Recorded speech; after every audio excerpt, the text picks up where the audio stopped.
Welcome to the Westport Library. Today's program will begin momentarily. Supported by Verso Studios, created locally and shared with the world.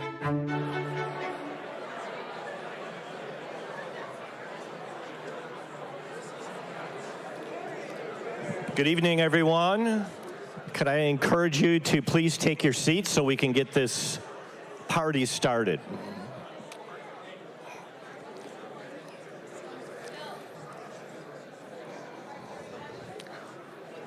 We've got plenty of room here. There's room in the grandstand there.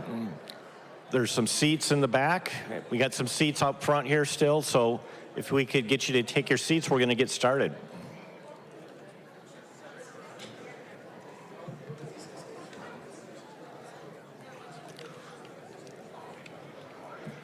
Okay, how about that? Well, good evening, everyone. You can say good evening back. It's good manners.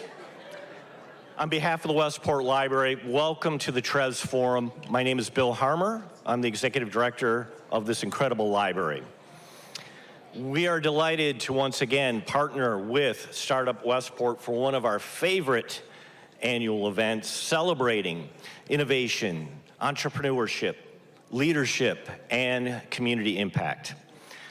The relationship between StartUp Westport and the Westport Library is built on a shared belief that great ideas have the power to change lives, strengthen community, and create opportunity. Together, we've worked to create a place where entrepreneurs, creators, business leaders, students, and lifelong learners come together to explore what's next. If you've been here before, well, you know that the Westport Library is no longer a traditional library in the conventional sense. We have evolved into a platform for learning, creativity, entrepreneurship, and community engagement. Through Verso Studios, we have built a state-of-the-art media and production facility. Through Verso University, we are helping people develop new skills, launch businesses, explore emerging technologies, and pursue personal and professional growth. And through initiatives like the one with StartUp Westport, we are helping connect people with ideas, with resources, and one another. Together, or tonight rather, folks, that's what we're celebrating. That's the spirit. We are honored to recognize Marc Lasry, whose career exemplifies vision, disciplined risk-taking, innovation, and leadership. We are equally proud to recognize Club 203 with this year's Community Impact Award.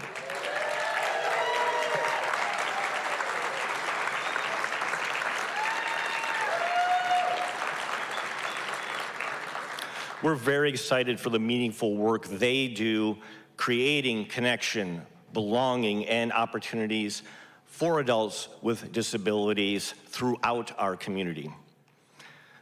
These honorees remind us that innovation isn't only about business success.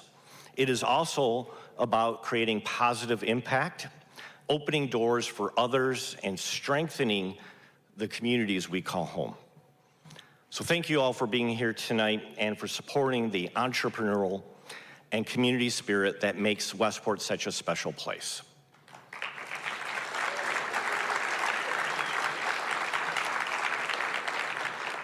Okay, it is now my pleasure to introduce one of the driving forces behind StartUp Westport, entrepreneur, community builder, and my friend, Cliff Serlin. Thanks, Bill.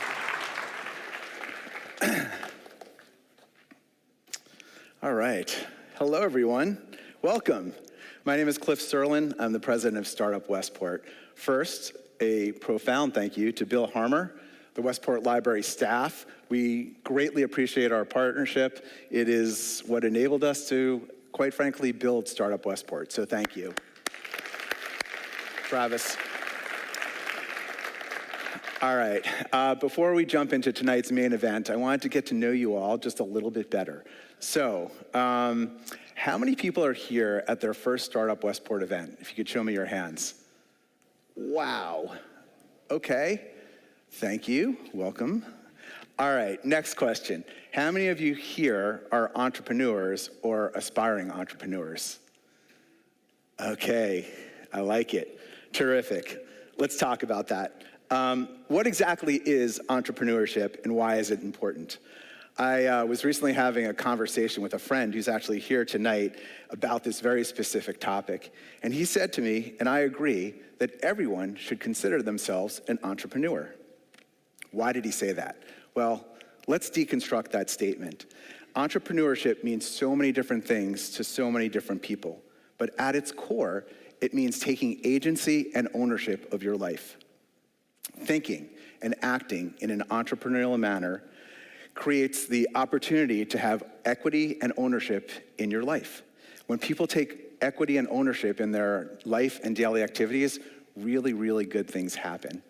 A perfect example of that is a story that's told by Malcolm Gladwell in his amazing book, Outliers. Gladwell tells the story of how poverty was affecting certain areas in rural China. Nobody could come up with a way to solve this problem. There were countless numbers of different programs were put in place, and they waited until somebody actually came up with the idea to create a program that gave ownership of the rice paddies that were being farmed by peasants to the actual peasant farmers. And immediately, there was an incredible change in what happened in that region. Once the farmers realized the direct correlation between individual efforts and the rewards that they received from ownership, the entire region began to prosper. Here in the United States, in 2026, we are afforded so many opportunities. We have countless numbers of different avenues that we can pursue. Each one of us is our own white canvas waiting to paint a beautiful picture. We, as individuals, are capable of creating unique and magical things. But this path is not easy. The journey is littered with failure. Tonight, we will hear about success and triumph, but that does not come without hardship. Last year, Roger Federer, one of the greatest tennis players of all time, gave an amazing commencement speech at Dartmouth. When he looked back at his career, he realized that he had lost 44% of the points that he had played. That means that he failed to meet his objectives nearly half the time. That doesn't sound so good, but what made him unique and gave him the ability to become the #1 tennis player in the world and redefine tennis was his ability to pick himself up, brush off the failure, and refocus on winning the next point. Resilience, determination, and perspective are critical aspects of every entrepreneurial journey. Many believe that nothing is learned through success. Instead, all learning comes through failure. A bit extreme, but you get the point. So, this is where Startup Westport comes in. We are here to help. We have an amazing team. We are an organization of over 3,000 members, and we have offerings designed to help and support entrepreneurs on their journey. And it is a journey, trust me. I've experienced it firsthand. We now have the state's largest mentorship program. We have close to 600 people that have gone through our mentorship program. I recently read that 93% of all millionaires have one thing in common. They received some form of mentorship. That means they had someone who believed in them and helped coach them through the natural ups and downs. That's what we do here at Startup Westport. For all those who have approached me and asked about becoming a mentor or a mentee, I encourage you to take the next step and actually sign up for the program. We've created an amazing platform that makes it easy to give back to your community. Here at Startup Westport, we're all about community, support, and relationships. There was a recent study, there was a study that was done by Harvard University that spanned 80 years. I don't know if you have all read this, but starting in the 1930s and running through 2010, the study mapped out how to live and analyze what led to a happy and fulfilling life. The conclusion of the study was that the most important aspects of happiness was not money, it was not titles, It was not awards. Instead, it was the quality of an individual's relationships. Mentorship is all about relationships. It's about partnering with somebody on your journey to help you through the rough patches and also to celebrate the wins. In isolation, nothing is meaningful, but in collaboration, you will find joy, fulfillment, and purpose. As they say in the famous African proverb, if you want to go fast, go alone. But if you want to go far, go together. Okay, we have so many people to thank tonight. Most importantly, a call out to our sponsors, Wigan and Dana, Myriad 360, Coastal Bridge Advisors, and the many individual donors who help us provide the necessary capital to throw events like tonight and not charge a membership fee to those that are here at StartUp Westport. Also, a huge thank you to the volunteers that are here tonight, as well as to our board of directors. All right, now let's get to the exciting stuff. We have a great evening in front of us. It's my privilege to now welcome to the stage my very good friend, Dan O'Keefe. Dan is the Commissioner of Economic Development for the state of Connecticut, and he will speak to us about innovation that's happening within our state. Thank you.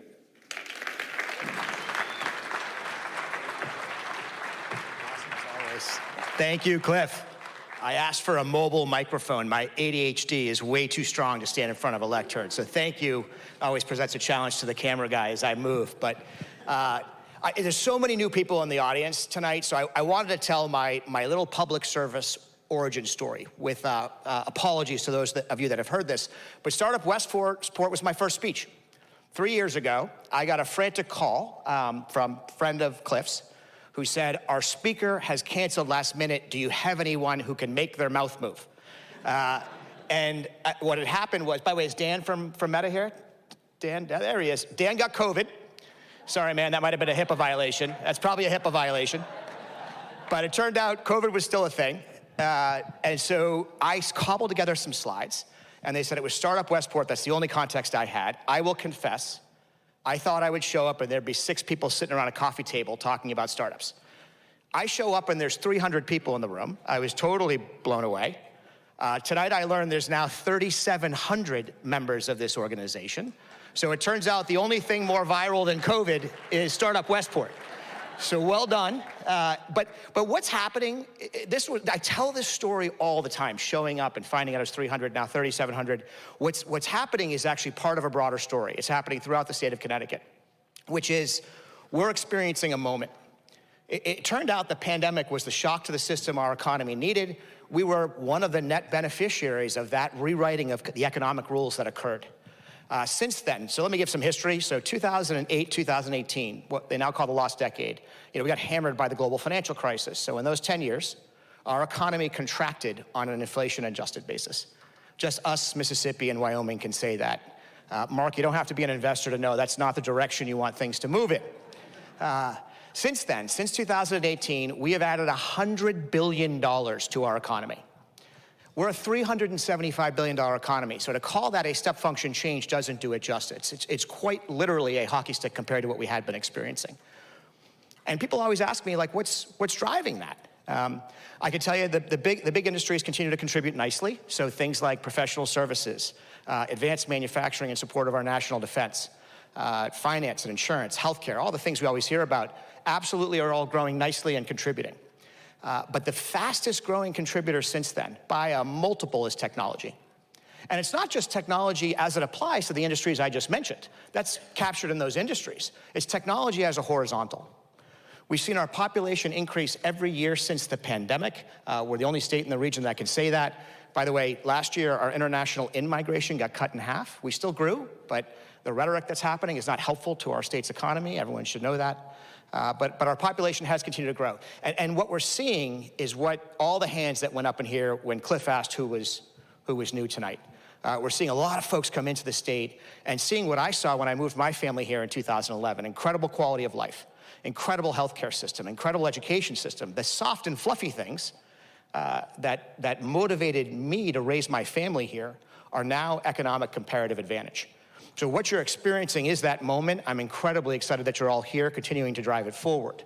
The last thing I wanted to say tonight, just given Mark is here, I don't know if any of you follow the travails of trying to keep the Connecticut Sun in our state. Connecticut Sun is our only professional sports team. It's our WNBA team. If there's one sport where Connecticut deserves to have a professional sport, it's women's basketball. 16 national championships, yes. By the way, UConn's still here. That is actually our professional sports team. Go Huskies. But more players in the WNBA from UConn than any other school, more first-round draft picks. Mark and I partnered on trying to keep that team here like you would not believe. This was months of working through problems, trying to find solutions. I know how busy Marc Lasry is, and every single time I called him, no matter where he was on the planet, he picked up the phone.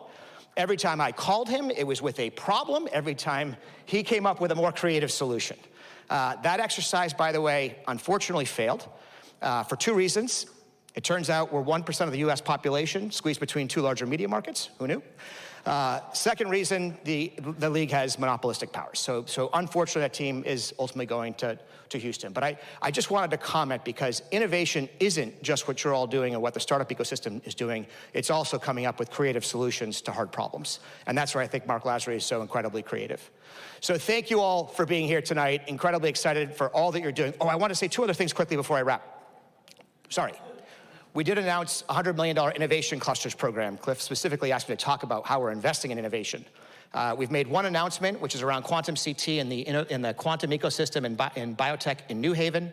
We have two other finalists, one more around autonomous, and by autonomous, I don't just mean the physical, so physical meaning flight, surface, subsurface, but also autonomous meaning AI-driven decision-making, which we're still working on pulling together, working with our national defense primes. So we're investing aggressively against this backdrop of growth, and I'm excited to continue to do that with the governor's support. So with that, I can wrap. Great to see you all again. Thank you all for being. I'll be around tonight. If anybody has any questions or wants to chat, please come up and find me. Thanks so much.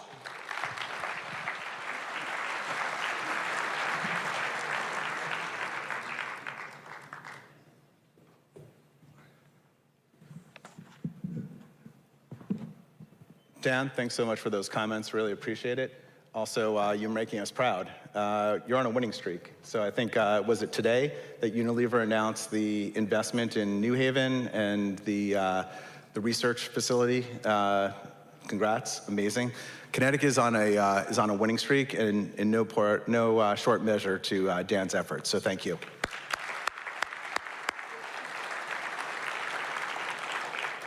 Okay, just a quick pitch for our pitch competition. So how many of you were here at our pitch competition this past November? Great. All right, it was an amazing event. We had 77 applications. We gave away $28,000 in non-dilutive funding. It was a Shark Tank-like competition. We're gonna do it again. This year, we're gonna give away $30,000. So if you know anybody who is starting a business here in Connecticut, we highly encourage them to apply. Applications, you can just click right here on the QR code. So please, encourage anyone you know to apply to the competition. It'll be super worthwhile. Okay, next up. We're gonna change our focus and we're gonna move to the Community Impact Award. It is my pleasure to now introduce and call up to the stage Andrea Pecorello. Andrea is last year's recipient of the Community Impact Award. She is also the co-founder of Sweet Pea Bakeries and is one of the coolest, most amazing human beings on this planet.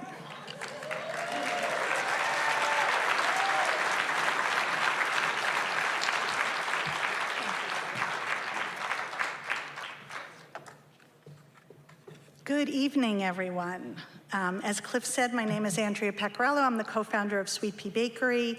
Last year, Sweet Pea was honored to receive StartUp Westport's Community Impact Award.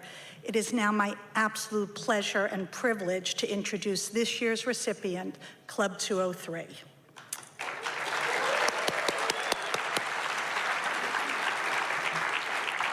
Club 203 was founded by Westport residents Stacy Curran, Sharuna Mahesh, and Catherine Turley Sawney. Club 203 was born out of a simple but important need They saw the limited social options available for adults with disabilities and recognized that keeping busy, having fun, staying active, and building friendships are all important parts of a healthy and fulfilling life beyond post-secondary education. What started as a way to fill that gap has grown into something truly special. Club 203 hosts monthly events attended by more than 100 participants and brings community together through holiday-themed gatherings and activities held throughout town, supported by an incredible network of volunteers. I have seen firsthand the impact these events have on participants because many of our Sweet Pea employees love attending these monthly get-togethers. Our former restaurant even hosted one of these events, and our cookies are served at many of them. Friendships are formed, confidence grows, and a good time is had by all. These three powerhouse women are pillars of our community.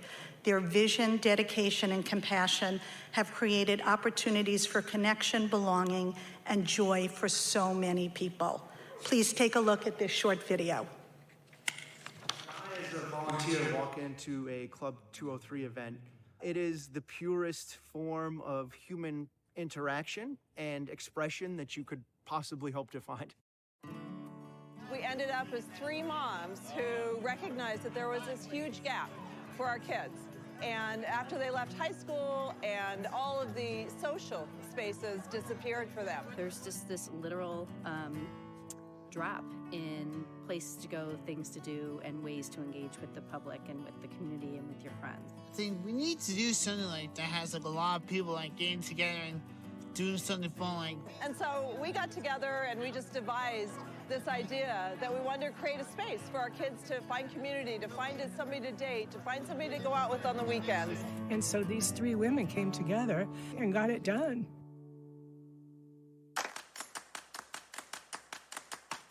Every time I come here, this is so much fun. Yes! You know, they were in so much therapy all their lives and now they're adults. This is the time for them to have fun and make connections and make meaningful connections. The joy, the people interacting, and just so happy to be together and so relaxed and feel included and a part of something and something to look forward to. Stacey really understood the need for the members, and I think, you know, an unintended consequence is now there's a community for the caregivers and the parents. It's opening up the eyes of those in the community that know nothing about this population. And so I think it's a really valuable part of our community.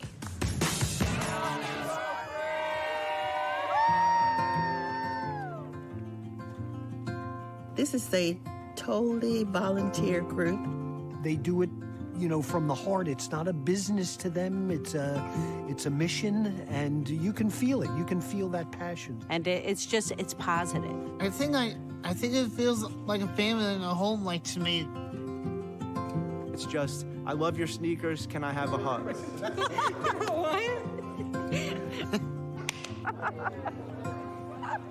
And it's the best. Yeah.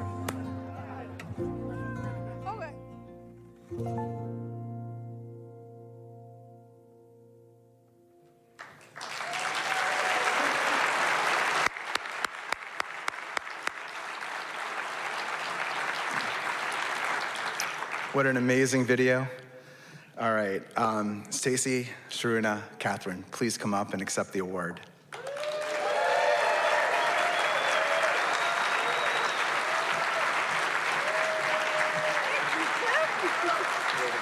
Congratulations. Oh my God. Thank you so much.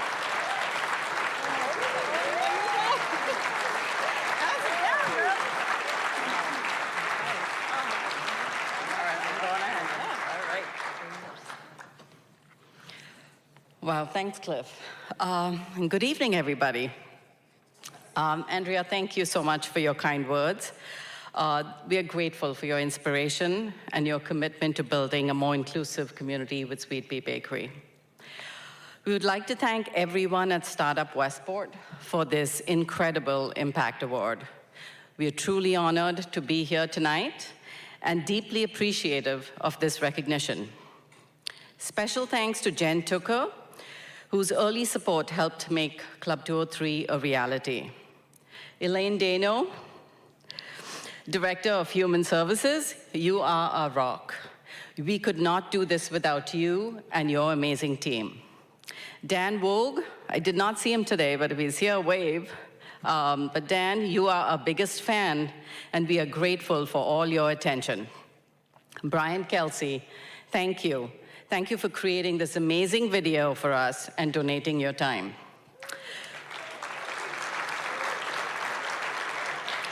We are deeply grateful to our community partners whose grants support Club 203, Westport Women's Club, Westport Rotary, Sunrise Rotary, and Museum of Contemporary Art who sponsor the art projects at each of our events.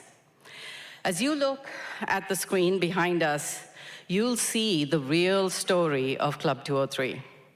Every logo here represents connection, friendship, and community. It is these generous supporters who contribute year after year, making us possible. We'd love to recognize our Club 203 members and volunteers. If you're here tonight, please give us a wave. Yay! Thank you, guys. You guys are the heart of this organization. This award belongs to you. What started as recognizing a need for inclusive social connections and meaningful community for adults with disabilities, evolved into something so much bigger than we ever imagined. What we have created is belonging, a place where friendships are formed, where our members feel seen, valued, and included, where parents and families find connection and support. And where volunteers discover they often receive far more than they give. We are so proud of this community and deeply thankful to everyone who continues to believe in our mission and help us grow. Here to outline Club 203's journey is my friend and co-founder, Catherine Turley-Soni.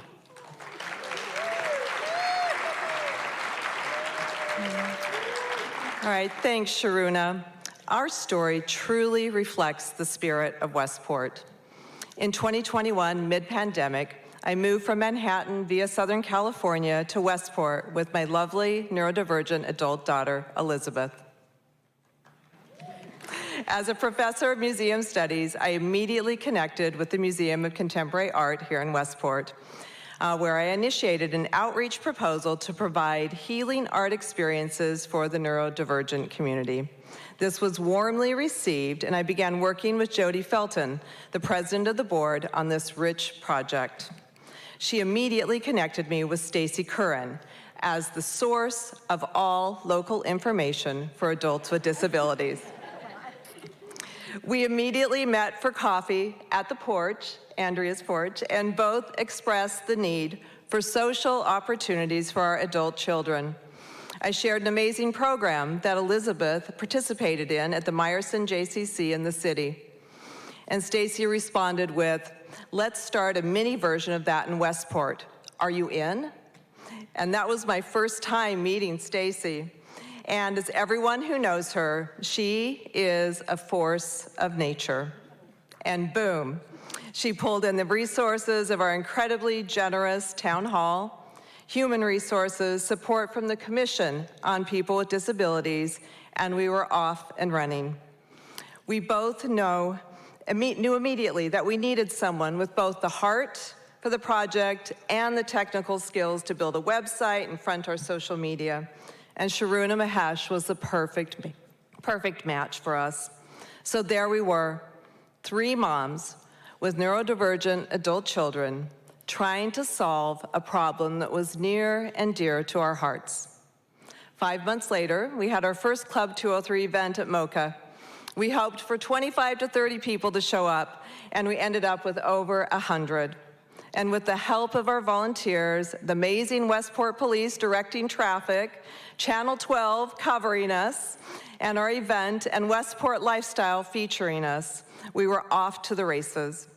That night really truly confirmed, though, for the 3 of us, that there was a huge need that was not being met, and we had important work to do. Our friendship has grown alongside this amazing project, which would not have legs without the support of the incredibly generous Westport community. And as we finish our 4th year, we are ready to grow. We hope to find a permanent space for small group educational programming that will continue to enrich the lives of our members. And we have also had requests to replicate Club 203 not only in other parts of Connecticut, but in several other states. So, if anyone out there has the heart, passion, and resources to help, we are ready for the next expanded iteration of Club 203. And I'm now going to pass it off to the amazing co-founder, Stacy Curran.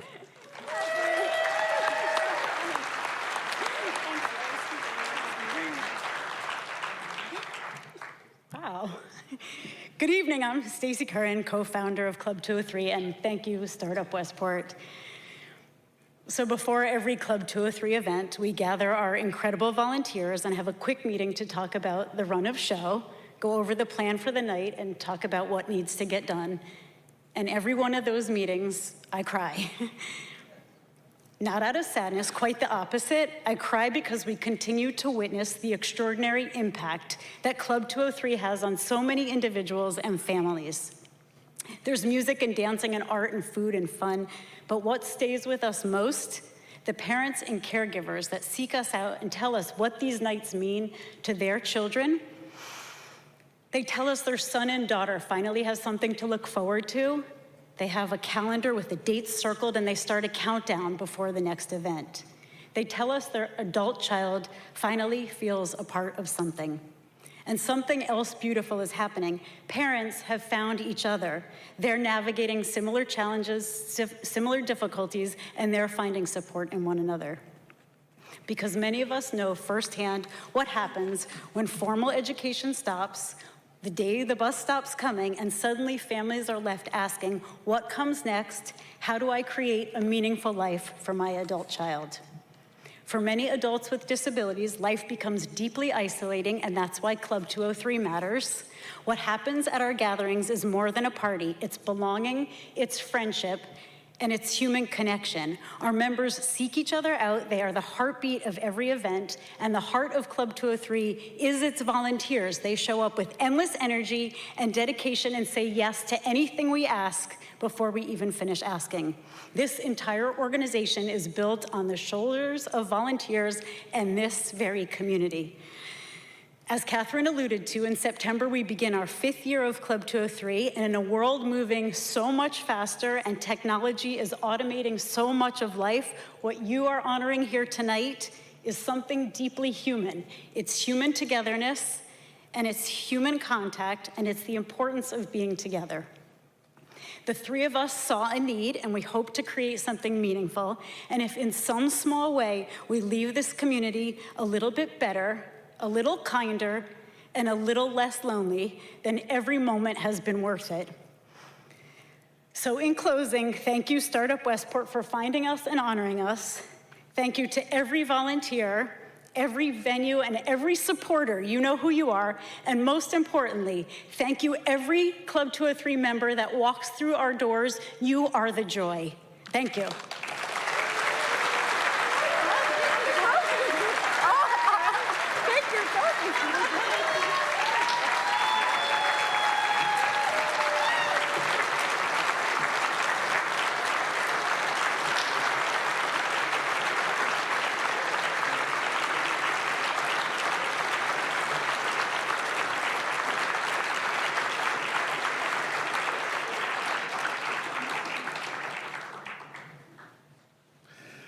Well, that's what it's all about. Thank you both, all 3, for all that you've done for our community. Thank you for those comments, and we so appreciate you joining us here tonight. And to all Club 203, thank you. Okay, now we're gonna change gears, and we're gonna shift over to our Innovator of the Year award and our conversation with Marc and Craig. Before we do that, we're gonna ask Mark Shapiro to come up. Mark Shapiro was last year's Innovator of the Year. And I also wanna do a special call out to Jimmy Patero. Jimmy, where are you? Okay, hey Jimmy. Jimmy was our first Innovator of the Year. So we've done the Innovator of the Year 3 times. Started with Jimmy, went to Marc, and now we're moving over to Marc Lasry. So amazing group of people. Thank you all so much. Jimmy, thank you for your support. Mark Shapiro, thank you for your support. And take it away, Marc.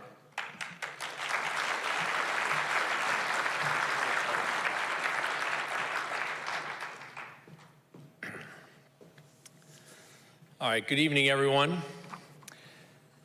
Let me start by saying that every time I walk into this building, I'm reminded that we are truly so fortunate to have such a beautiful and inspirational destination like this in our hometown.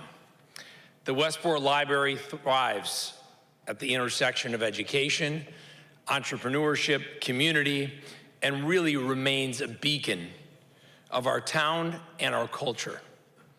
And tonight, this space once again serves as the backdrop for what will certainly be another great conversation, moderated by one of the best on-air television personalities in the business, in Craig Melvin.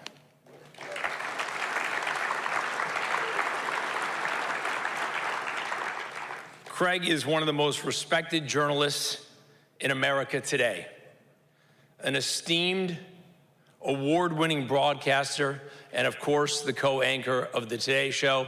My personal favorite is when he hosts the Olympics. He's done an extraordinary job at that, not once, but a few times. For years, Craig has been at the center of the biggest stories shaping our world, leading thoughtful conversations with some of the most influential figures across business, across politics, across culture. He's masterful at his craft, a curious interviewer with a remarkable ability to connect with people. Of course, around here, we also know Craig as a proud Westporter, notably with his restaurant in Saugatuck, The Bridge. He's a community leader, he's a philanthropist, he's a family man. His wife, Lindsay, is here with us this evening. There's no doubt that he will lead a terrific discussion tonight with this year's Innovator of the Year. Which, of course, brings me to the reason, or one of the reasons, I should say, ladies, that was such an impressive presentation. One of the reasons we're all here tonight, which is that last year, as Craig mentioned, I had the privilege of standing here to receive the Innovator of the Year award. And this evening, it is my distinct pleasure to introduce a man who's really out of central casting for this honor, Marc Lasry. Fresh from Paris, France. I've known Marc for more than a decade. I watched him in action, witnessing not only his extraordinary innovations come to life, but also the leadership and values that are central to those accomplishments. And watching all of that has been a true gift. It's impossible to confuse Marc Lasry with anyone else because he has had a most singular life. He was born in Marrakesh, Morocco, and he came to the United States with his family in search, of course, of opportunity, the classic pursuit of the American dream. They settled in West Hartford in a very small house, but what they lacked in means, they made up for with determination, grit, and their belief in what was possible. Marc earned academic scholarships to both college and law school. At Clark University, he somehow pulled off what I call a mind-body triumph. He became captain of the chess team and also point guard of the basketball team. Professionally, Marc didn't just succeed, he helped define an entire field when he entered the arena of business. He essentially wrote the playbook on investing in distressed debt. And he went on to co-found Avenue Capital building it into one of the world's most respected investment firms. I worked with him and his team while I was at Six Flags, and I can tell you firsthand, Marc has a knack for always surrounding himself with the best and the brightest.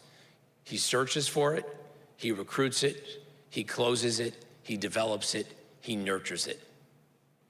And underneath all of that, the bedrock is truly entrepreneurship and innovation. When he purchased the Milwaukee Bucks in 2014, his versatility and his passion were on display all the time, helping not only lead their remarkable turnaround, which culminated in an NBA title, but he revitalized downtown Milwaukee. I really encourage you, if you haven't been there as of late, put it on your calendar. And this coming from someone who grew up in Chicago. Today, Marc oversees a broad and dynamic sports investment portfolio. It's ironic because when I got to know Marc at Six Flags, there really was no sports other than the point guard mentioned and referenced in history. There wasn't any sports in his portfolio, but quickly over time, it became women's soccer, it became minor league baseball, it's sailing, and even a professional bull riders team right across the river in New York City. When Marc sets his eyes on something, he reaches that mark.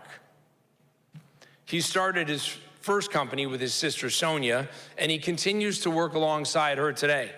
Family has always been at the center of his journey.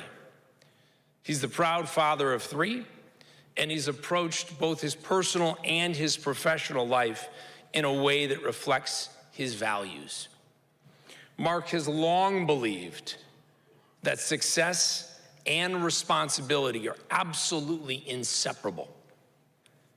And he puts that principle into action every single day, advancing education, supporting medical institutions, and investing in future generations, not to mention the town he resides in, Westport, Connecticut. So yes, Marc Lasry is an outstanding innovator, clearly worthy of tonight's award, but he's also one of the most grounded, honest, and impressive people you will ever meet. He's bold, he's daring, he takes chances, he puts his money where his mouth is. Please join me in welcoming this year's Innovator of the Year recipient, my good friend, Marc Lasry.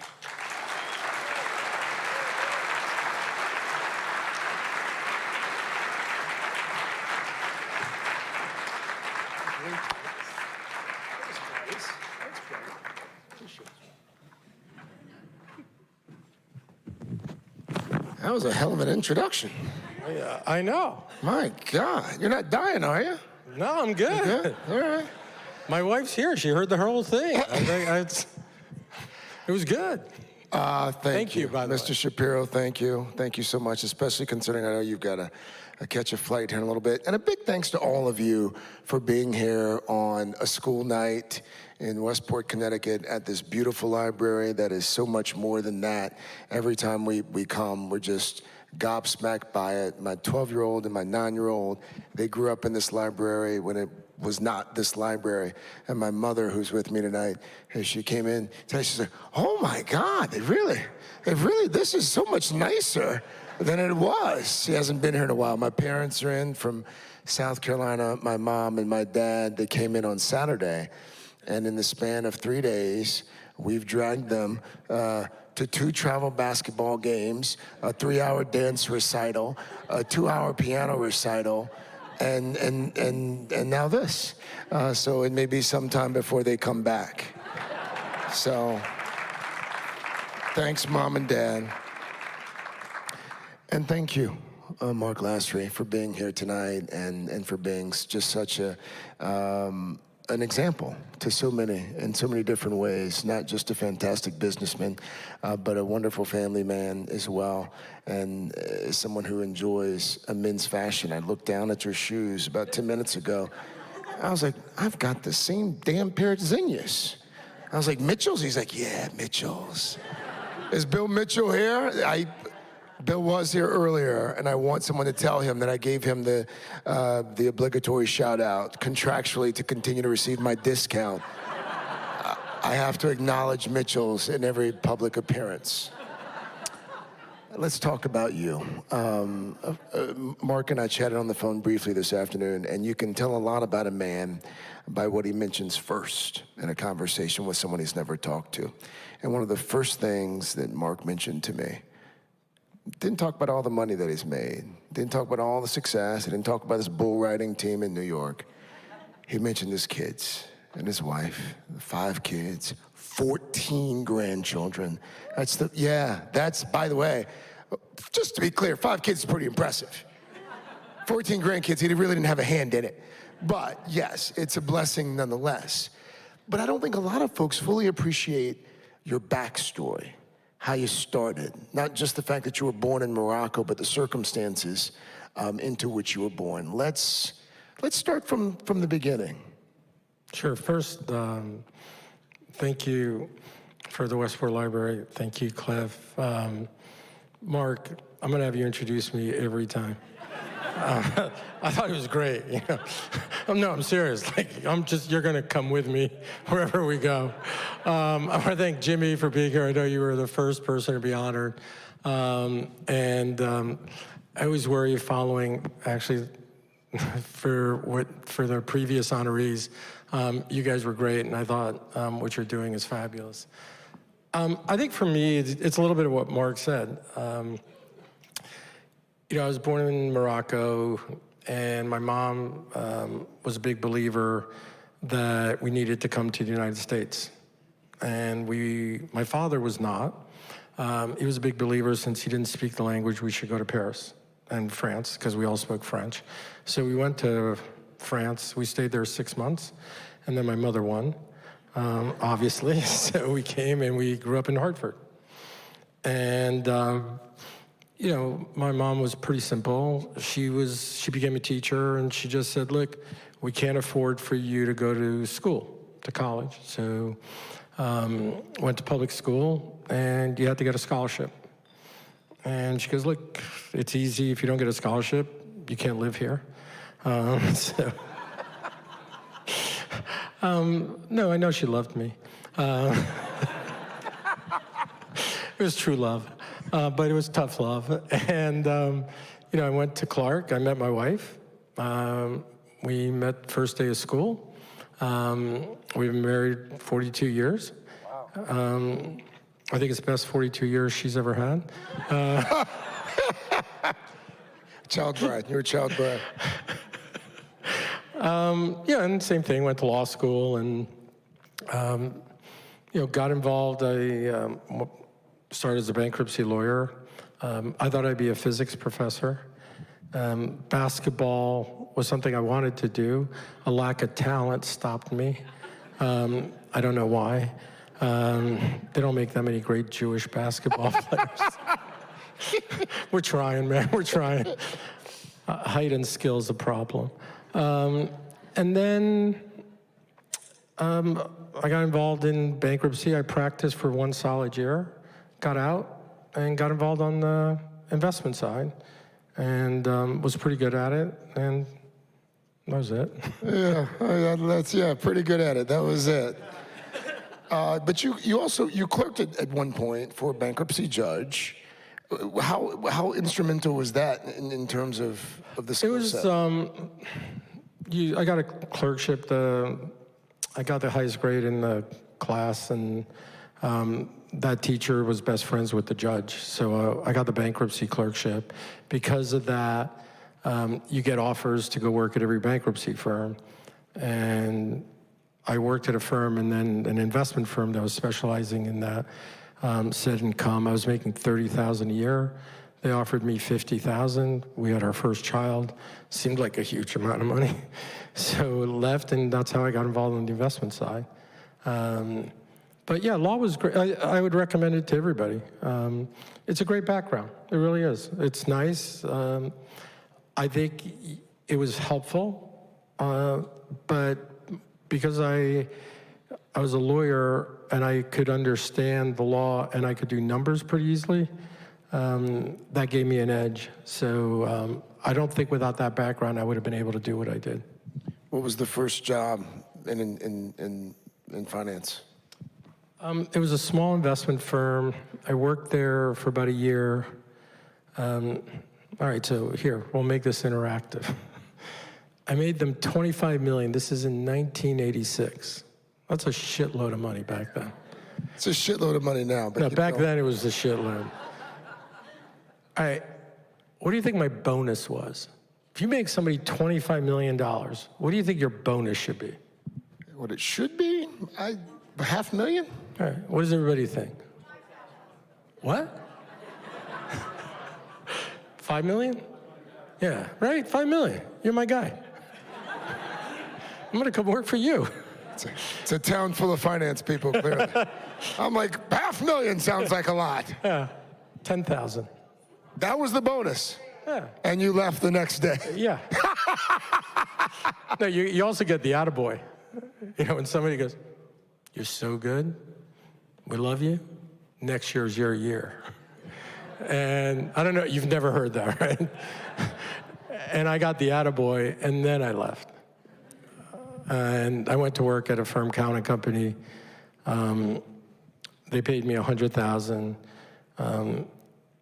I made them 60% a year for about 2 years. And I left to go to the Bass Group, the Bass Brothers. And they gave me $125 million. At the time, believe it or not, we were the largest fund in the United States at $125 million. You didn't have funds. What year was that? It was 1988. And then I ended up, I did it for 2 years. We did about 30% a year. And then when I was 30 years old, I left. And I'd made about $10 million. So gave half of it, my wife and I put away. The other half I invested, and we sort of doubled that money every year for about 5 years. And pretty remarkable, right? Yeah, no, that's worthy of applause, yes.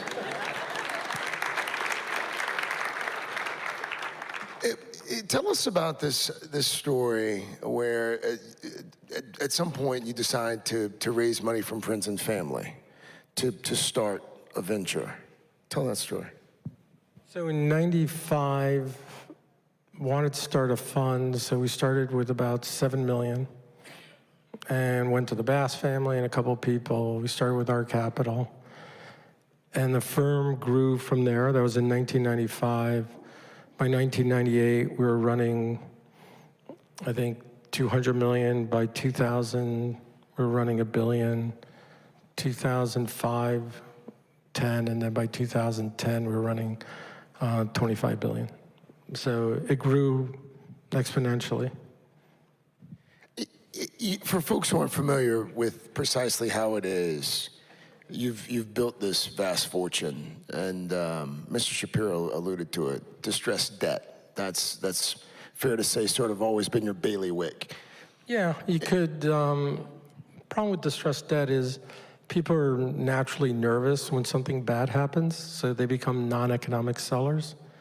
So, explain that term for non-finance folks, non-economic sellers. So you sell because you have to. So you own a house, and so you buy the house, you're really excited, and you lose your job, and you have problems, so now you sell the house, not because you want to sell the house, but because you have to. You become non-economic. And so back then, you were buying from non-economic sellers, people who would have to sell and didn't care about the price, so you would take advantage of that. People say you took advantage of it. I say I was providing a service. I was providing liquidity. I was helping. Most people don't agree with that. I appreciate your candor. But that's what we did. So we would, and we did, look, the only way you grow is you got to do well. So we averaged like 15, 20% a year. And so we made a lot of money for our investors and for ourselves. But you also took big swings. We took a lot of swings. You took big risks. As someone who's done this so long, so well, how do you know when you have enough information to act, to make a decision? Or do you ever know? You don't know. I think... You never know. Look, all right, here's a simple way to look at it. What kind of phone do you have? Apple? Yeah. All right, great. Who here owns Apple stock? All right, great. Why do you own it? You think it's going up? Does well every year, has for 30 years, yeah. You're not buying it to go down. No. All right. Who'd you buy it from? Somebody who thought it was going down. Fair point. Right? That person didn't go, you know what? Why don't you make a lot of money? I'm done. It's your turn. Correct. Right? So everybody you bought your stock from thought it was going down. That's all investing is. Somebody's making a decision, right or wrong. All right.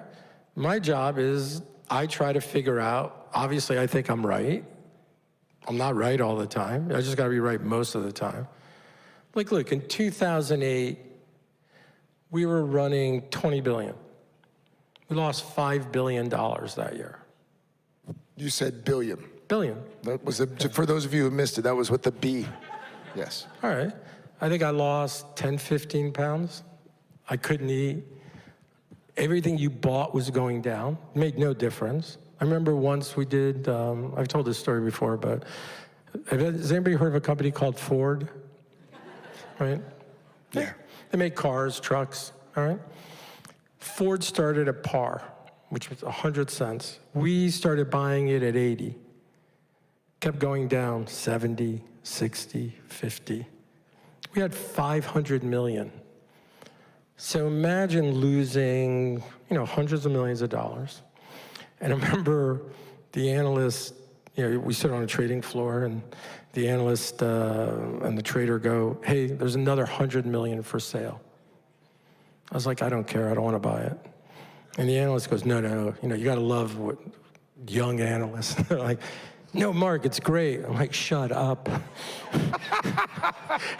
I've already lost a shitload of money. I don't care what you say. And he goes, no, Mark, it's really good. I'm like, okay, I don't want to look at you. And the trader goes, what do you want me to do? I'm like, I don't want to buy it. And he goes, well, we're sort of obligated. I've been talking. I'm like, all right, just give him a stupid bid. Give him a bid of 30. He goes, you won't hit it. I go, I don't care. We bid 30. You look at the trader, and he goes, okay, thank you. And I said, why are you thanking him? He goes, we just bought it. Oh, boy. Okay, so the problem with just buying that is on your 500 million, you got to mark it down 20 points. So I just lost $100 million buying 100 million of something. And the analyst, Lasry loves analysts. He goes, that's great. I go, you're fired. He goes, no, Mark, it's great. I go, no, seriously, you're fired. He goes, really? I go, yeah. Yeah. And, whatever. He gets up, goes to the bathroom, throws up, comes back and goes, you're kidding, I hope. I go, yes, I'm kidding. I never want to see you again. And that's what it was. Now, the guy who sold obviously thought it was going lower. Yeah. All right, so the following year, we lost, $5 billion, which was huge, and investors would call you up and say, whatever you do, do not invest. I go, okay, why not? They go, because everything's going down. I'm like, right, that's when you should buy. They're like, no, I didn't listen. So in the following year, we were up 66%, so we did great. And then I made enough money to buy the Milwaukee Bucks. Did you always want to, there's some Bucks fans here. Did you always want to own a pro sports team? Yeah. Don't you? Well, I mean, yes. My wife certainly would. But from what age? Like when you were a kid, or when you just started making a few bucks? When you realized you couldn't be on the team. That's when you figure, I'll buy a team, and then I'll try to get on the team. And then the NBA tells you can't. So you're like, really? But I got to play in the Celebrity All-Star game. I would imagine so. Yeah. Helps when you own the arena. yes. Yeah. But you'll like this. So does everybody know who Mark Cuban is? Yeah. Right, so Mark and I are playing against each other. So I go to him and say, listen, it's on national TV. Whatever you do, I'll cover you, you cover me. I'll let you score. You let me score. That way we look good. Yeah. Right? Doesn't that make sense? Yeah. You know what he says? Yeah. No. He literally goes, no, game on. Like, real serious. And I'm like, really? And so his coach, the celebrity coach, was Draymond Green. Okay. And it's 8-minute quarters, so Mark and I come in for the first 4 minutes. We come off. Yeah. Then the second quarter starts, and I come in a little bit earlier, and I look at Draymond, who's there, and I'm just like, hey, heads up. I was talking to Cuban. He says you're the worst player in the NBA. That was all he needed. And he goes, what do you mean? I'm like, I don't know. He says, like, you're really overrated. I was sticking up for you, man, but he doesn't like you. He didn't play the rest of the game. I scored 9 points. It's on YouTube. You shouldn't miss it. And afterwards, Mark's like, what the happened? Like, Draymond didn't play him. I'm like, yeah, I told him you said he sucked. Game on. Whatever. That was Mark. Along those lines, before we get back to your career, Wednesday night, Knicks Spurs, game 1. Who do we like in the series? Come on. No, it's going to be a tough series. I mean, you've got look, normally the best player on the court, their team should win. That's Wemby. But the Knicks are playing great. Yeah. Good answer. Yeah. But if you were investing, if you're betting on the game, I'd bet on the Spurs. Yeah. There's the door, buddy. There's the door. Spurs. Okay, well, 7 at least. That's good for ABC and ESPN. You're welcome, Jimmy. You're welcome. That was just for you. Speaking of Jimmy and ESPN, my wife Lindsay's here tonight, who worked there for a number of years, and we came to Westport 15 years ago, before we had kids, and we came because she was going to Bristol, I was going into the city. The town was equidistant. We didn't know anybody. Everyone was in finance. We felt really out of place for a long time until we found our tribe.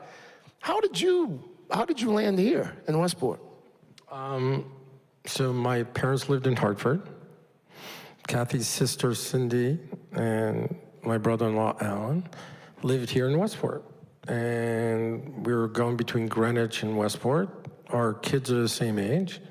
So we figured closer to my parents, Kathy's sister's here. Yeah. So we picked Westport, and it turned out to be great. The rest is history. Let's get back to the business for a second here, because you've been in the game for a long time.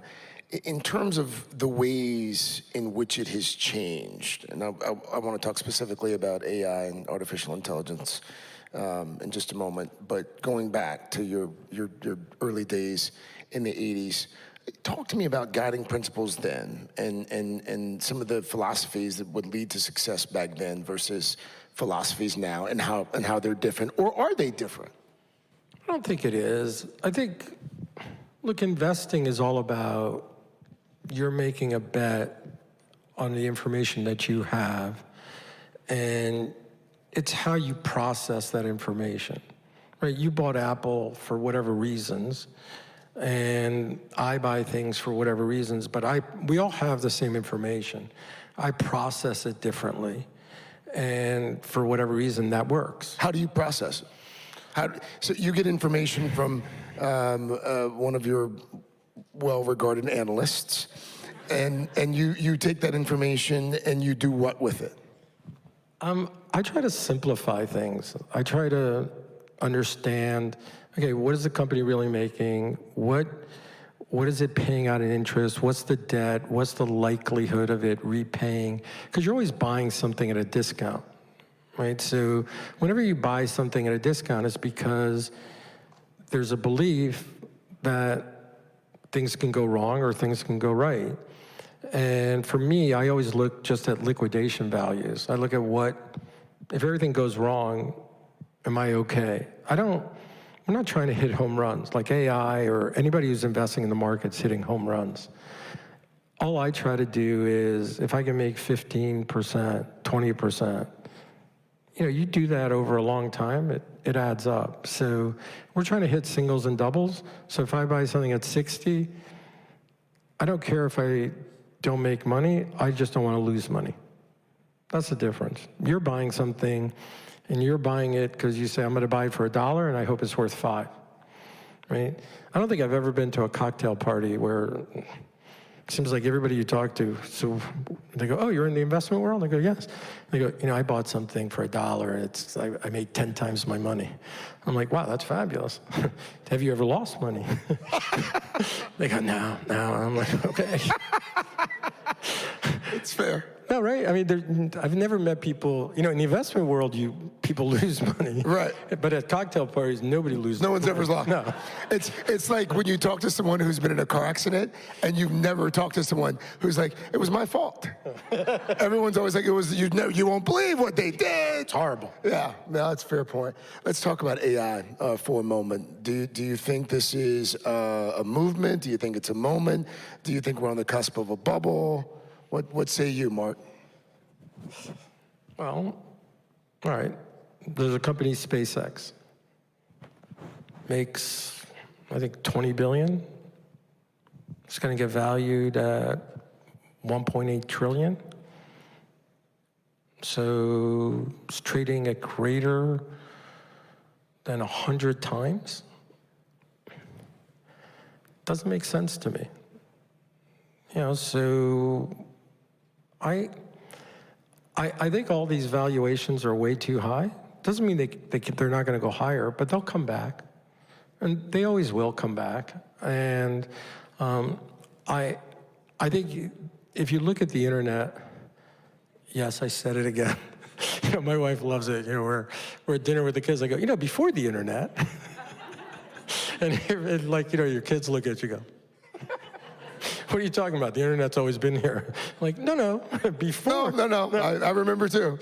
Right? Before the internet, you didn't know there was this company called Yahoo, right? There was Ask Jeeves. There was all these companies. Do you remember these? Earthlink, right? Yeah, see? Everybody's like, yeah. Who invested in those? No, everybody did Google. Right? Google was this little company. Yeah. Yahoo was supposed to win. There was this other company, you may have heard of it, AOL. Yeah. Remember AOL? Oh, yeah. And AOL was the leader. Hear the dial-up. Yeah, it was the leader. Where are they? They're out. So, yes, there's going to be 3 or 4 companies that are going to dominate. It looks like Anthropic should be one, maybe OpenAI, but I don't know. It's not my world. I'll wait. People have problems. I'll wait. It served you well, that philosophy. I don't know. What's the harm?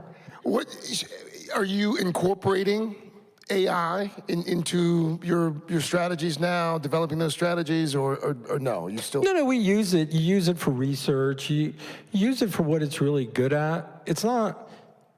You don't need AI to make your decision. AI will help you in making a decision. I think the analysts use it a ton. But I think it's how you use it. But I'm a big believer that, ultimately you're going to make a decision, I make a decision, right? Can AI replace you? No. You don't think so? No, I don't think. Look, you don't see it as an existential threat to. No, I see it as it'll do a lot of jobs, yes, but is anybody here going to watch 2 robots play basketball? No. Are you going to want to see a robot sing? No. Right? So there's things AI is great at, but I think for the most part, it's why sports is such a big industry and why more people are doing, because AI can't replace it. It's why music, right? Your business, same thing. Like, you can't replace it. Yeah. Fingers crossed. Just signed a new contract. As you look back on your career, and we should note you're still very young, but why are we laughing? We talked about this earlier. He's very young. He's in his early 60s. When you look back on your career so far, what are some of the biggest lessons that you've learned and you've been able to take with you? I think Cliff spoke about it earlier. You have to make mistakes. Like, we all make mistakes. You got to learn from your mistakes.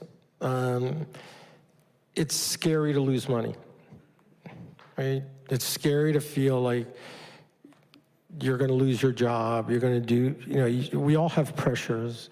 I think you try to learn. And I think in my career, I made a ton of mistakes. None of them were fatal. Biggest professional mistake? We invested in an energy company where we were totally wrong, and we lost probably 80%. So we lost close to, in all our different funds, it was close to, $500 million. It was a lot. And in retrospect, you see what you did wrong. At the time, I think when we lose money, it's we. When we made money, it's I. Yes. When we made money, it's me. But you see the things that you missed, and you try going forward. Okay, you're a little bit more gun shy, and that's fine. What I love is everybody who's 30 comes in and they haven't really lost money yet. So they're like, oh, we got to buy this, we got to buy this. You're like, I understand, but it could go down. No, Mark, you don't understand. I go, really? How much have you run? But yeah, that's how it is. It's a sure thing, Mr. Lasry. It's a sure thing. Let's talk about the sports portfolio for a second here. Bring us up to speed on exactly what's in the sports portfolio. Where are we on that? Okay. I think you have a video, is that? Do we have a video? We have a video. That'll do it. It's over. The Bucks have done it. The long wait has ended. After a half century, the Milwaukee Bucks are NBA champions once again. One of the greatest nights in Milwaukee sports history ends in a coronation. And ladies and gentlemen, the 2021 NBA champions, your Milwaukee Bucks.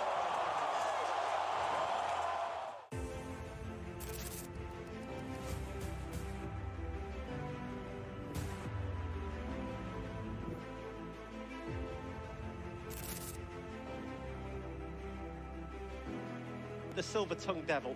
Oh, Mr. Matthew McConaughey. Oh, man, can we travel together? I love this introduction.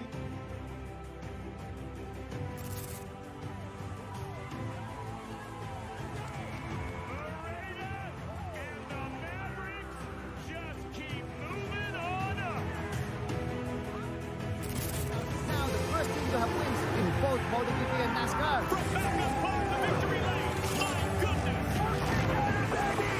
A rookie record! That's SVG's 5th win of the season! Your rookie of the year! Here we go! First hole-in-one in TGL history!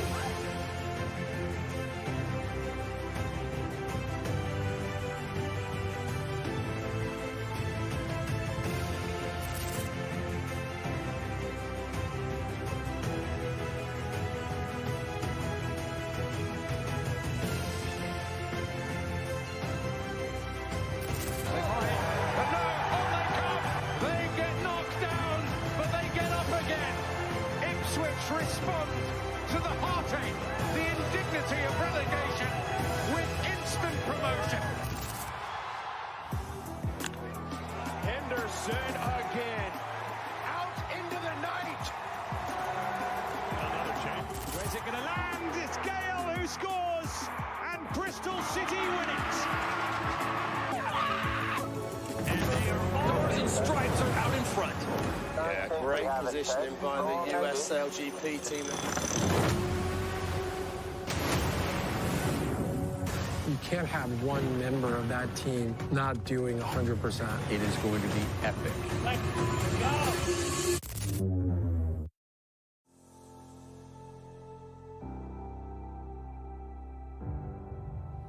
That's a hell of a hype video. Yeah. It's good, right? I didn't know we had that. Just had that in your back pocket, huh? Just take it right out. Yeah. You know, it's funny. We always do, you got to show, like, you know, when you win an NBA championship, it's actually really cool, and you get to lift the trophy. So that night, somehow you get 1,000 text messages. Right? I don't even know how people got my phone number, but you get a phone call from. It's the first time I ever had in my life. Call from President Obama, calling to congratulate you. President Biden inviting you to the White House. And then President Clinton, he's the best. Yeah, there he is. I do his voice, so I love doing it. I go, Mark, I just want you to know, congratulations. And by the way, you're a great American. I'm really proud of you. That's a great Clinton, by the way. I'm good, That's right? a really good Clinton. That's him. I mean, it is the sports play right now. Obviously, you know, I'm sure it's driven by profit, but I would imagine there is a part of it that's also driven by this desire to unite in a time where there are so many different things that divide us. How much joy has the sports brought you over the years? No, it's great, but you want to make money. I love your candor. Like, all right, here, we'll make it interactive. So why did we buy a sailing team? Why did we buy a bull riding team? All right, do you know how many people watch an average NBA game? How many people? What do you think? On ABC or NBC? It's a joke. Jimmy, it's a joke. It's a joke. It's about 1.5 million. Yeah. All right? Baseball, 1 million. Hockey's 500,000. Yeah, sounds all right. Do you know how many people? NFL, though. NFL's 25 million. Yeah. Do you know how many people live in this country? 350 million Americans. So less than 1% of the population is watching baseball, basketball, and hockey combined.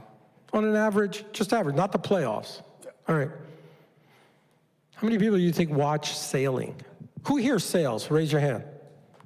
All right. How many people watch Sail GP on TV? All right. Do you know what the ratings are for that? There was like 10 people, right? All right. How many people watch basketball on TV? Raise your hands. All right, a lot more. There's 2 million Americans who watch Sail GP. But the demo. What? But the demo. It's the demo. Yeah, it's a lot. And that's what I'm saying. It's bull riding is 1.2 million, more than baseball. 1.2 million on bull riding. They're in Texas. Don't worry about it. Wow. But it still counts. Oh yeah. Still 1.2 million. They're American. Yeah. Wyoming. I mean, there's a lot of states. We bought the New York Mavericks. Like, people actually show up in New York. Like, I bring my granddaughters. They got their little hats, their little cowboy boots. People love sports. Yes. Right? Especially now. Everything we've bought, you know, Mark owns PBR, or the company he's with owns PBR. We bought a team for $20 million. Professional bull riding. Yeah, professional bull riding. They now are going for $50 million. We bought sailing for $60 million. It's now 120 to 150. The golf league, TGL, bought that for $35 million. They just sold a team for $100 million. These things are growing because people want to be involved in it. It is what you're saying. Ipswich, who's heard of Ipswich? Oh, wow. Yeah. All right. It's having a moment. All right. So Ipswich, you know, is in the championship league. They just got promoted to the Premier League. Yes. All right. So the value of that team is going to go through the roof. It's the one thing. It's what we talked about. AI can't replace it. And people you saw it in COVID. You know, so whoever had COVID, I apologize. No, but think about COVID. All right, during COVID, you couldn't even go to the office. If you went to the office, what happened? Everybody was like sitting, you know, you gotta be wearing a mask in the office. You gotta, don't come near me in the office. 6 feet away. 6 feet away, you know. Then you'd go to a game. The same people in the office who couldn't come to the office, they're at a game, and they're like, oh, my brother, I love you. They're hugging somebody they don't even know. Nobody goes, do you have COVID? No? Okay, give me a hug. That's fair. Right, didn't care. So sports, you found, actually brought people together. Yeah. And that was the big change. And I think that's why sports has taken off since then. And you see this, you see this increase continuing. Yes, you see massive popularity continuing. Well, you know why? All right, so for those of you... Gambling. That's one of it. Yeah. So gambling is, it's because people want to watch. Sure. Right? Here's the biggest reason. So Jimmy's here, and he will attest to this. So when you and I grew up, you worked 5-6 days a week, at a minimum, and on Sunday you rested. Correct. Right? And for your parents, it was a minimum of 6 days, right? We all were working 6 days a week. Yep. All right. This generation. How many? 3? Maybe 4. All right. Maybe. Max 4. Yeah. Right? Everybody's, well, I work from home on Fridays. Correct. Right? And, which you'll see him on the golf course. But what does that really mean? What it means is we all have literally more free time. Yeah. And what are you watching? So if I said to you, you're going to have 100% to 200% more free time, because it was one day, now it's 2 or 3 days. That's a really good point. Think of it that way. That's why all this stuff is taking off, because we have more free time. And what does everybody do? This thing called fantasy league? Does anybody in a fantasy league? Oh, geez, like 3 or 4. Yeah. Okay. Yeah. I mean, who has the time? I'm not the only one. And by the way, there are a couple of folks in the room that are in leagues with me, so I'll call you out. No, but that's what it is. Yeah. So that's what's changed. It is also that sense of belonging, like everyone wants to belong to something, any sort of community these days especially. We got the little red light here. You're a busy guy. I've got an early morning. We'll do just a few more minutes really quickly here.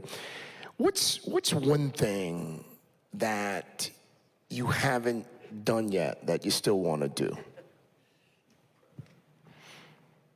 Play professional tennis. Mark, I got to be honest with you, buddy. I think that ship may have sailed.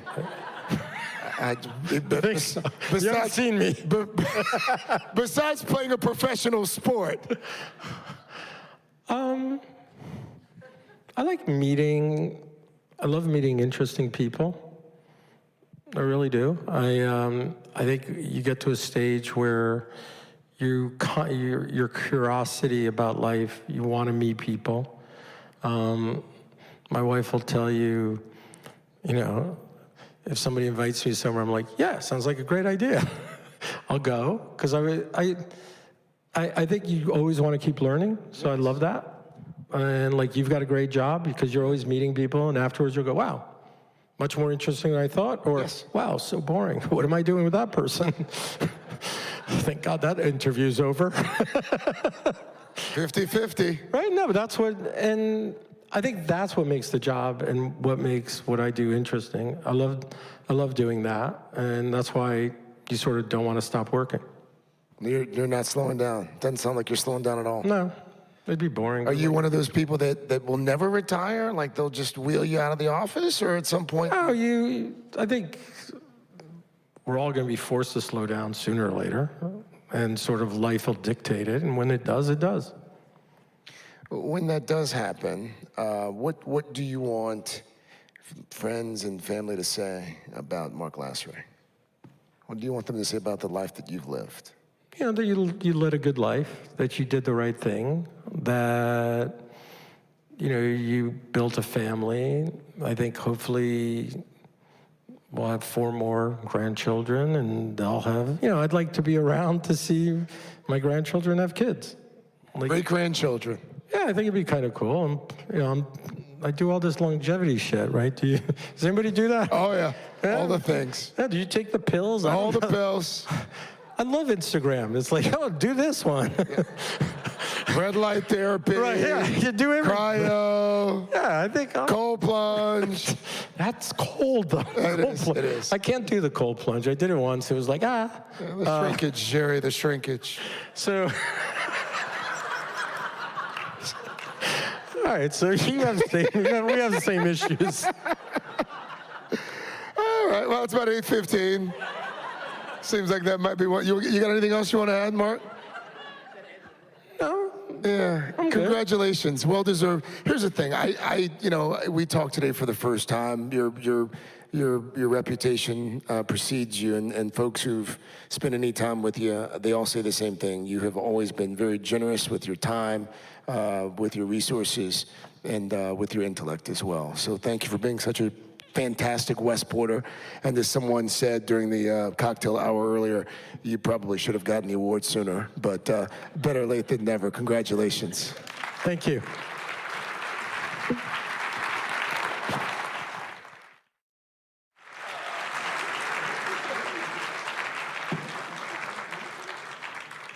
All right. Hey, guys, if you could just hang out for just a quick minute. That was incredible. Thank you so much. All right, a round of applause.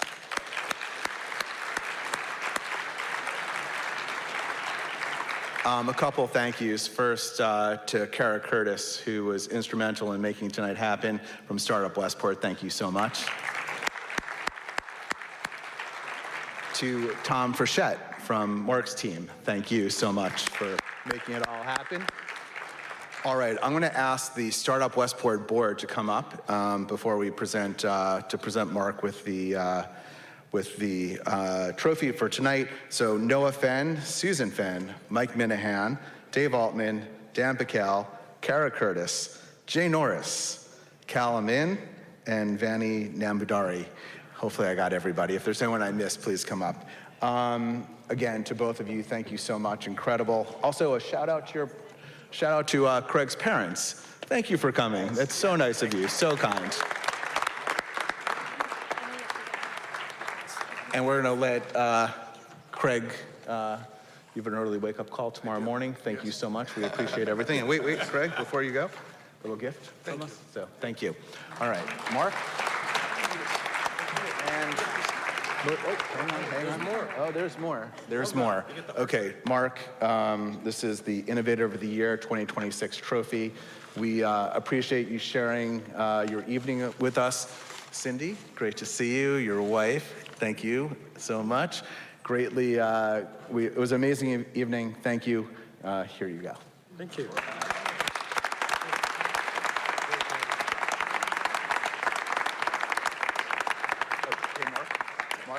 Can you stay for a quick question? Yeah, I should stay. Pictures? Yeah, Do you want to say a quick thank you? Oh,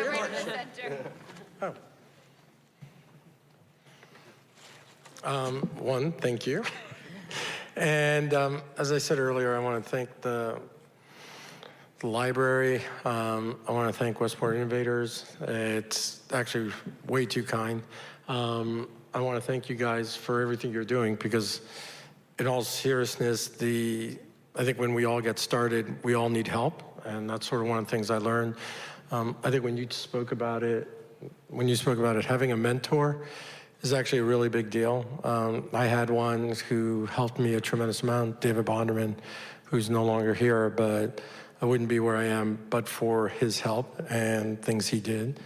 So I just want to, it's actually very nice. I love this community. I love Connecticut.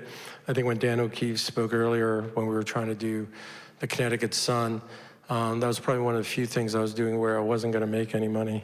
And it was really to try to keep the team here in Connecticut, because I wouldn't be where I am but for the fact of what the city and the state has done for us. So thank you for everything.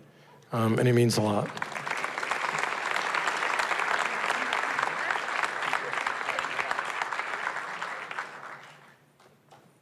All right, I'll keep this short and sweet. Thank you all so much for coming. We're going to put a QR code up because we are a non-for-profit volunteer-based organization that if you feel so inclined to donate, we appreciate the support in advance. And to further encourage you, we're having an after party at Nomad so we can continue the celebrations, continue the opportunity for you to get to know the members of StartUp Westport and the volunteers here. And thank you, and we look forward to the next year's Innovator of the Year award. Woo-hoo!